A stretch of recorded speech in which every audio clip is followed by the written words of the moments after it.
जल समाधि लेने वाला बाबा पहुंचे लुलु मॉल के शुद्धिकरण के लिए। जी हां, आपको बताते चले कि 9 माह पहले हाथ में 2 लीटर की गैलन में पानी दिखाते हुए परमहंस आचार्य कह रहे थे कि इसी जल में अब मैं नाक डुबोकर जल समाधि लूंगा।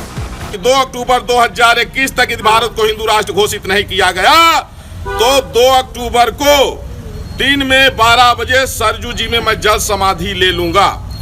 उसके लिए आज मैंने कफन पूजन किया, स्वयं में ही कफन पहन करके, और मैं सरजू जी में ठीक 2 अक्टूबर को 12 बजे जल समाधि लूंगा।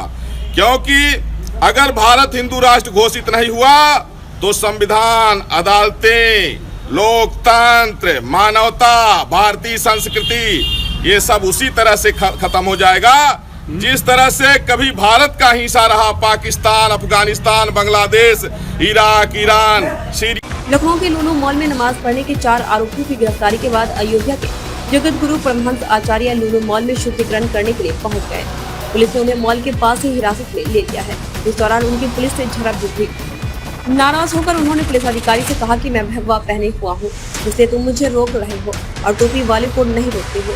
परमहंस ने कहा कि मॉल में नमाज पढ़ी जा रही थी, उसके बाद शुद्धिकरण करना जरूरी था। यहाँ अवैध तरीके से नमाज पढ़ी गई है, मैं वेद मंत्रों का जाप कर यहाँ शुद्धिकरण करूंगा। उन्होंने मॉल के बाहर मंत्र पढ़ना भी शुरू कर दिया। पुलिस उन्हें अपने साथ ले गई है।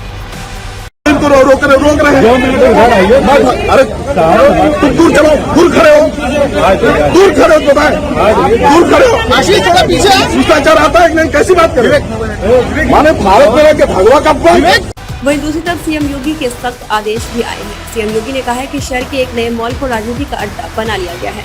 मॉल के नाम पर भी प्रदर्शन हो रहे हैं और बेमतलब की बयानबाजी चल रही है। लखनऊ प्रशासन इस मामले को गंभीरता से लेकर सख्त कार्रवाई करे, इस संबंध में उन्होंने सख्त निर्देश भी दिए थे। लखनऊ में एक मॉल खुला है, वह मॉल अपने व्यावसायिक प्रतिष्ठान को लेकर काम कर रहा है और उसको लेकर के राजनीति का अड्डा बनाना, अनावश्यक बयानबाजी जारी करना और उसके नाम पर फिर सड़कों पे प्रदर्शन करके लोगों के आवागमन को बाधित करना और बार बार लखनऊ के प्रशासन से कहा गया सबके बावजूद भी अराजकता पैदा करने और सांप्रदायिक विद्वेष की स्थिति पैदा करने का जो कुत्सित प्रयास हो रहा है, यहां पे लखनऊ प्रशासन को बहुत गंभीरता से इसको लेना चाहिए। इस प्रकार की किसी भी शरारत को स्वीकार नहीं करना चाहिए।